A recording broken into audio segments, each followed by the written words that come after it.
This isn't a new Netflix movie, but it is a new movie on Netflix. SAS Rise of the Black Swan has landed on the platform. Now, it was originally called SAS Red Notice when it was released, and I think the name probably changed because the new one fits the plot a lot better.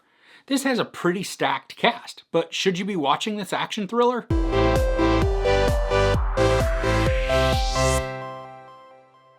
A small army of well-trained criminals hijack a train deep beneath the English Channel, and it's up to an unexpected passenger to save the day. Well, that description right there sounds a bit like a Die Hard plot. Okay, this really does have a stacked cast. There's Sam Heughan, Ruby Rose, Tom Wilkinson, Tom Hopper, Hannah John-Kamen, Noel Clarke, Ray Panthaki, and Andy Serkis. The action starts out pretty quickly, and we learn who some of the bad guys are, or at least those that live in the gray areas of right and wrong. A mercenary group led by Tom Wilkinson and Ruby Rose are sent to clear a town so a pipeline can go through. When bad things happen, their actions are exposed, which leads them to be on the world's most wanted list. The SAS are sent to capture them, and of course that plan basically turns to crap, which then leads the mercenaries on a mission of revenge and destruction. The movie is long at 2 hours and 3 minutes. When the action is happening, and there is quite a bit of it, the pace can be exciting.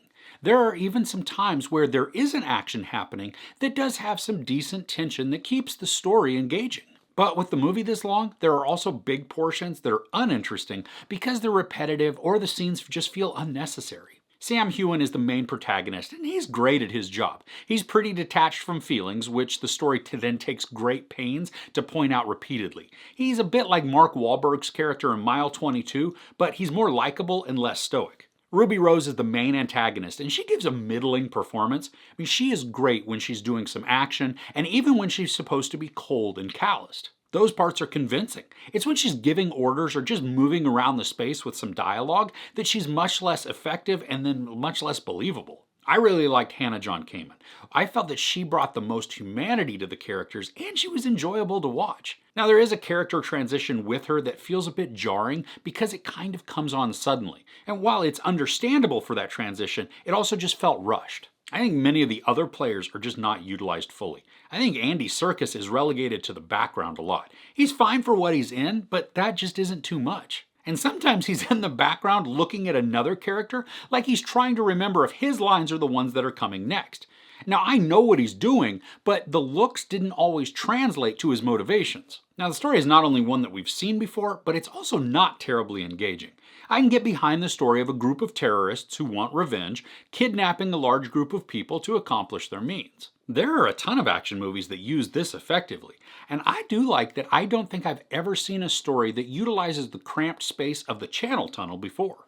That's an intriguing concept because you have this train tunnel that is really under a large body of water, so there aren't many ways to escape. But there are also some action sequences outside the tunnel that provide the opportunity for decent action.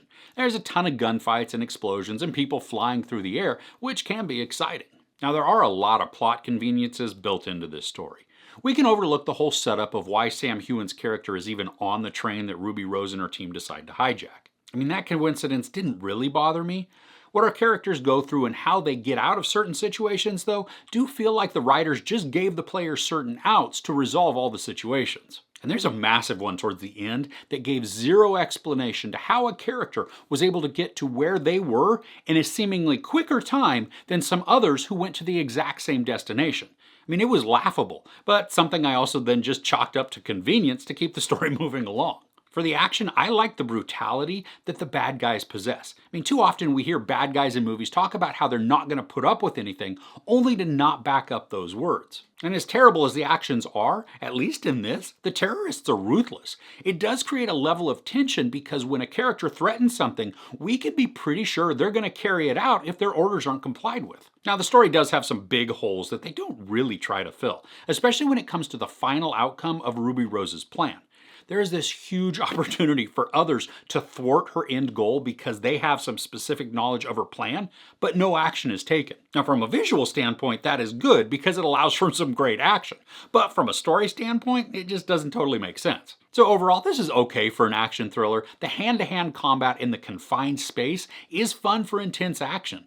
The story itself isn't unique, but some aspects are new, which kept the plot kind of engaging. I think despite the stacked cast, the execution isn't as compelling as it could be, even though there are moments that resonate well. The movie itself is too long, with several scenes that do feel repetitive. If they were trimmed, it could move the narrative forward at a more efficient pace to keep the tension and excitement levels high. If you've been looking for an action flick and don't mind some plot conveniences and a story that's a tad too long, this one can be a good casual weekend watch. There's no sex or nudity, but a lot of profanity and violence.